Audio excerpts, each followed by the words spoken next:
Assalamualaikum warahmatullahi wabarakatuh. Kawan-kawan sekalian, kembali kita berjumpa di Jejak Semesta 65 Channel. Semoga kita semua dalam keadaan baik, bahwa lindungan Tuhan Yang Maha Kuasa, sehingga kita selalu dalam keadaan sehat walafiat, dan kita dapat menjalankan kegiatan kita sehari-hari dengan sebaik-baiknya. Saudara sekalian, kali ini kita akan menyampaikan sebuah tulisan yang hari ini kita dapatkan melalui Twitter. Telah menyebar tulisan itu ditulis oleh Profesor Dr. Yusril Ijah Mahendra terkait dengan masalah pencabutan dugaan ijazah palsu Pak Jokowi, yang kita juga sudah tahu dari kemarin oleh pengacara Bambang Tri, dengan alasan Bambang Tri telah ditahan di Mabes Polri sehingga mereka tidak bisa melanjutkan gugatan mereka, dan mereka mencabut gugatan dugaan ijazah palsu Pak Jokowi itu ke pengadilan. Saudara sekalian, judul tulisan yang disampaikan oleh Profesor Dr. Yusril Ijah Mahendra ini berjudul "Saya menyayangkan pencabutan gugatan ijazah palsu Jokowi." Ijazah palsu Jokowi itu dalam tanda petik. Baiklah, kita coba untuk membacakan tulisan ini. Cukup panjang dan saya kira cukup menarik ya. Mengapa dia menyayangkan atau beliau tidak setuju dengan pencabutan sikap kuasa hukum dari Bambang Tri yang mencabut gugatan ijazah palsu itu, atau dugaan ijazah palsu Pak Jokowi itu. Sejak 2 hari yang lalu saya sungguh menyayangkan pencabutan gugatan perbuatan melawan hukum atas kasus ijazah palsu Jokowi, ijazah palsu Jokowi tanda petik ya, oleh para pengacara Bambang Tri Mulyono atau BTM, selanjutnya disingkat dengan BTM, di Pengadilan Negeri Jakarta Pusat, Kamis 27 Oktober 2022. Sebaliknya juga saya menyayangkan mengapa polisi menahan BTM Bambang Tri Mulyono dalam dugaan melakukan tindak pidana penistaan agama atau pencemaran agama. Walaupun penahanan ini tidak berkaitan dengan gugatan ijazah palsu, namun langkah itu mengesankan pemerintah menggunakan kekuasaan bukan hukum dalam menghadapi BTM atau Bambang Tri Mulyono. Sementara semua orang tahu BTM menggunakan Egy Sujana dan Ahmad Hojinuddin sedang menggugat ijazah Jokowi ke Pengadilan Jakarta Pusat. Penahanan BTM ini pula yang dijadikan Egy dan Hojinuddin sebagai alasan untuk mencabut gugatan. Menurut mereka sebagai pengacara, mereka susah mengumpulkan bukti-bukti untuk memenangkan gugatan, sebab BTM atau Bambang Tri Mulyono lah yang menurut mereka yang mempunyai akses kepada saksi-saksi dan bukti untuk dihadirkan dalam persidangan. Dengan dicabutnya gugatan, maka apakah ijazah Jokowi mulai SD, SMP, SMA, dan UGM yang dijadikan syarat Jokowi maju ke Pilpres asli atau palsu akhirnya tidak pernah terbukti dan diputuskan oleh pengadilan. Padahal putusan hukum yang inkrah Van Guesji dan menyatakan ijazah Jokowi asli atau palsu sangat penting, bukan saja untuk mengakhiri kontroversi politik mengenai soal itu, tetapi juga sangat penting untuk kepastian hukum, agar kasus kontroversial ini berakhir dengan jelas. Jika tidak, kasus ini selamanya akan menggantung dan menjadi gunjingan politik tanpa henti. Para pendukung dan simpatisan Jokowi akan ramai-ramai membuat pernyataan ke media, termasuk para pejabat pemerintah, pejabat struktural, dan dosen UGM, serta sahabat, teman seangkatan dan handai tolan Jokowi yang menyatakan mereka menjadi saksi tanda petik, saksi itu diapit tanda petik, ijazah Jokowi asli. Sebaliknya juga Bambang Tri Mulyono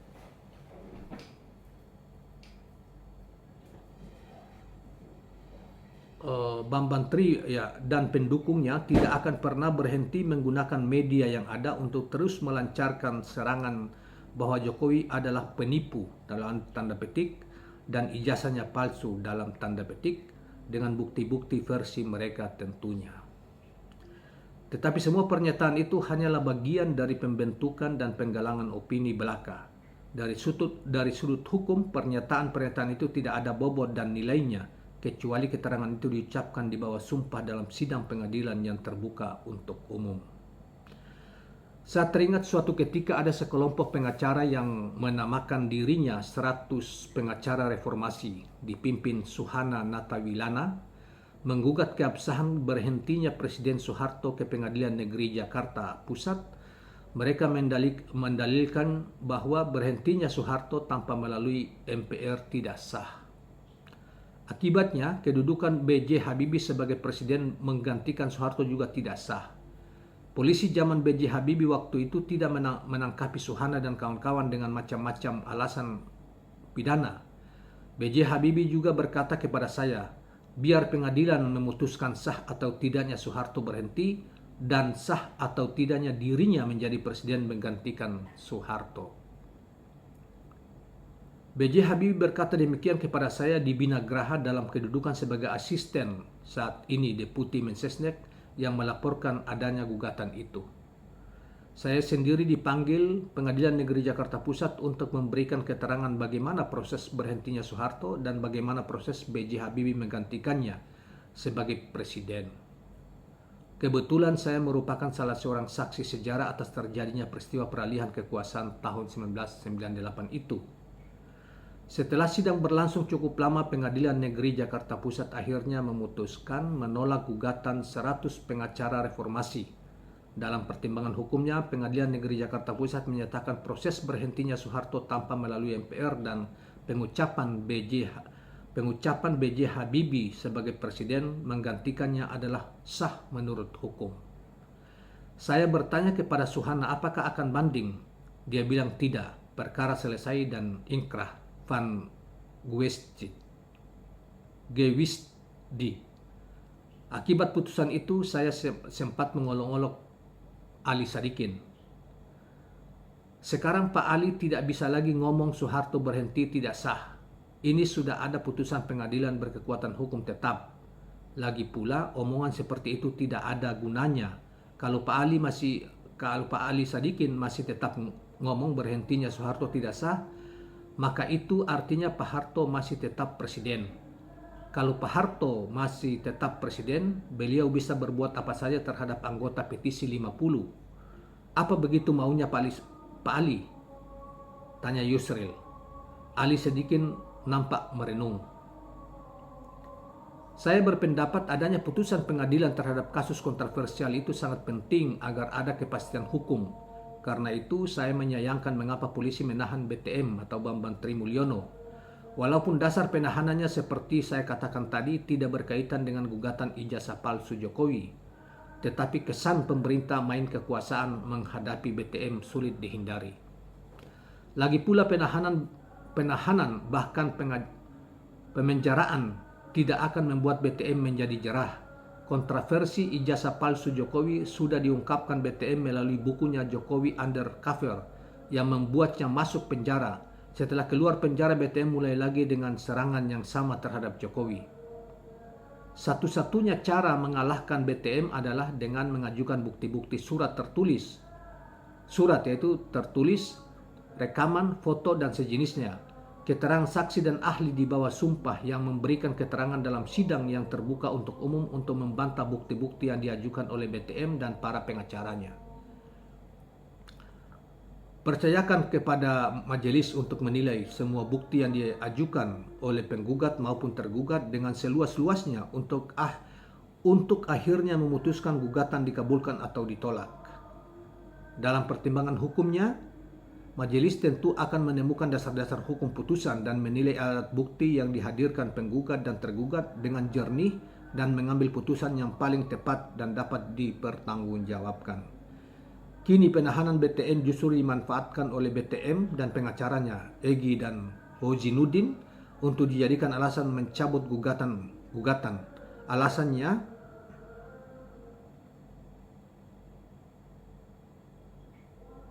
eh,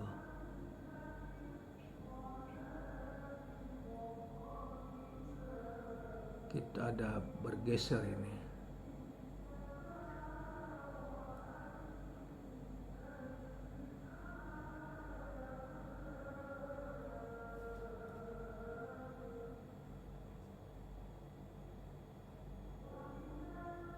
Ya, saya ulangi apa? Alasannya sulit mengumpulkan bukti-bukti untuk dibawa ke pengadilan karena BTM sedang dalam tahanan dan sulit ditemui. Alasan ini pun terkesan aneh juga. Pengacara yang bekerja secara profesional tentu telah mengumpulkan semua bukti yang membuatnya hakul yakin akan menangkan gugatan sebelum mendaftarkan gugatan ke pengadilan. Mereka pasti tahu bahwa ketentuan hukum acara perdata siapa mendalilkan harus membuktikan dalilnya, bukan Jokowi dan para pengacaranya yang harus membuktikan ijazah. Jokowi asli dan tidak palsu. Membuktikan ijazah Jokowi asli atau tidak palsu. BTM dan para pengacaranya yang harus membuktikan bahwa ijazah Jokowi mulai SD sampai UGM adalah palsu. Kalau bukti-bukti masih sulit dikumpulkan dengan alasan apapun termasuk yang punya akses terhadap data dan saksi hanyalah penggugat prinsipal, dalam hal ini adalah BTM, lazimnya seorang pengacara takkan berani mendaftarkan gugatan seperti itu ke pengadilan. Kalau masalah BTM ditahan dan tidak bisa hadir ke pengadilan, mestinya tidak masalah.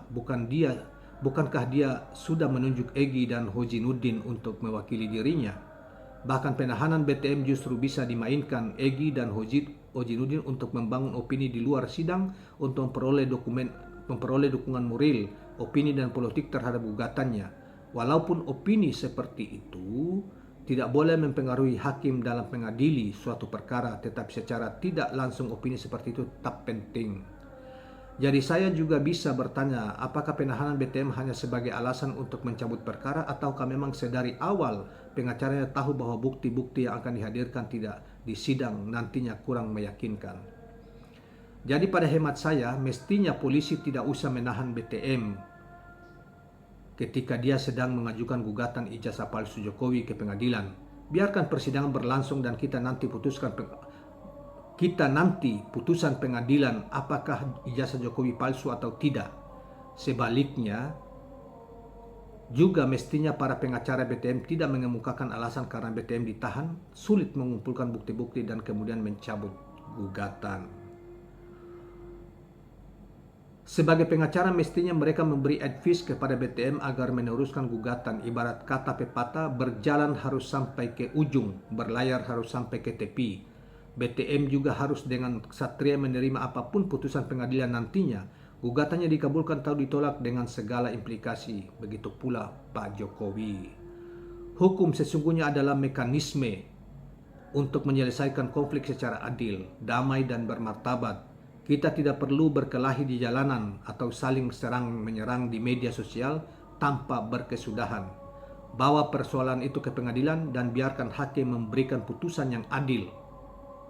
Beri dukungan kepada pengadilan untuk bersikap demikian, jangan ditekan-tekan apalagi diintimidasi. Alangkah baiknya juga jika Presiden Jokowi mengatakan kepada publik, misalnya, saya tahu ada yang menggugat saya ke pengadilan dan menuduh ijazah saya palsu. Saya telah menunjuk pengacara untuk mewakili saya di pengadilan. Sebagai Presiden, walaupun gugatan itu ditujukan kepada saya pribadi, saya mempersilahkan majelis hakim untuk memeriksa dan memutus gugatan ini berdasarkan hukum dan keadilan untuk akhirnya nanti memutuskan apakah ijazah saya asli atau tidak. Mari kita tunggu putusan pengadilan. Jika ada ucapan presiden seperti itu, orang akan makin menghormati beliau dan menganggap beliau sebagai seorang negarawanan sejati.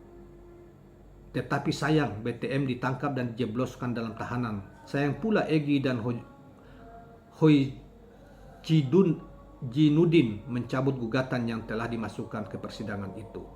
Akhirnya hukum tidak menjalankan fungsinya untuk memberi kata putus terhadap sebuah persoalan yang dipertikaikan. Sementara kontroversi politik akan terus berlanjut tanpa tanda-tanda kapan akan berakhir. Saudara sekalian, demikianlah tulisan Pak Bang Yusril Ija Mahendra, Profesor Yusril Ija Mahendra, seorang ahli hukum yang amat kita kenal di baik itu dengan beliau langsung di berbagai forum, seminar, atau di partai, atau di media sosial, atau kita baca, kita nonton keterangan-keterangan beliau berkaitan masalah hukum misalnya di media online, di media televisi, dan lain sebagainya. Saudara sekalian, saya kira tulisan yang sangat menarik dan bagus, dan itu yang mestinya harus dilakukan oleh Pak Jokowi misalnya dan oleh penegak hukum. Dan juga tentunya kata Pak Profesor Yusril, pengacaranya juga jangan mencabut dengan dalil bahwa karena BTM atau Pak Bambang Tri berada di dalam penjara, karena toh Bambang Tri telah mengkuasakan kasus ini kepada mereka. Jadi saya kira sama-sama ahli pengacara juga mengerti tentang hukum, tetapi ini adalah ahli hukum yang sangat terkenal dan rasanya seluruh rakyat Indonesia yang terdidik pasti tahu tentang siapa Bang Yusril Ija Mahendra ini. Dan itu yang kita sayangkan sebetulnya. Sudah banyak desakan masyarakat untuk Pak Jokowi tampil di depan publik dan menyatakan seperti yang diharapkan oleh Bang Yusril dalam tulisan ini. Mestinya sejak awal bahkan ada Profesor sehingga pengadilan, dan tidak ada misalnya polisi menghalangi, seakan-akan tanda petik yang menghalangi dengan masukkan Bambang Tri Mulyono di dalam penjara, dan walaupun dalam kasus yang lain, tetapi itu juga kasus yang dituduhkan juga masih kontroversi ya. Nah, sehingga kasus yang dihadapi tentang dugaan ijazah palsunya Pak Jokowi ini bisa disidangkan dan oleh pengadilan bisa memutus. Saya dalam video yang lain juga saya mengatakan hampir saya juga tidak terlalu yakin terhadap apa yang dituduhkan oleh Bambang Tri ini. Tetapi karena itu biarlah untuk mendapatkan kebenaran final, ya kita ke pengadilan dan nanti pengadilan yang memutus soal ini gitu loh. Tapi sayang itu tidak dilakukan seperti mana yang diinikan oleh Pak Profesor di dalam tulisan tadi. Sehingga hal ini akan terus bergulir karena misalnya Bambang Tri suatu ketika keluar dari penjara dan ia akan berlanjut, dan ada pengacara atau lawan-lawan politik dari Pak Jokowi akan memainkan isu ini terus-menerus, dan wibawa Pak Jokowi sebagai pribadi maupun sebagai kepala negara, kepala pemerintahan akan semakin tidak bagus, karena pasti akan banyak masyarakat yang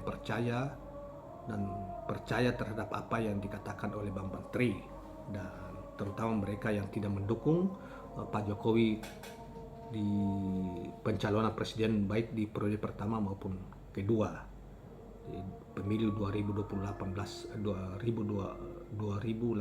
yang lalu atau periode kedua ini. Jadi masalahnya tidak selesai-selesai. Saya kira begitu kawan-kawan sekalian, dan mudah-mudahan itu bisa bermanfaat, dan jangan lupa subscribe, like, dan share channel ini. Assalamualaikum warahmatullahi wabarakatuh.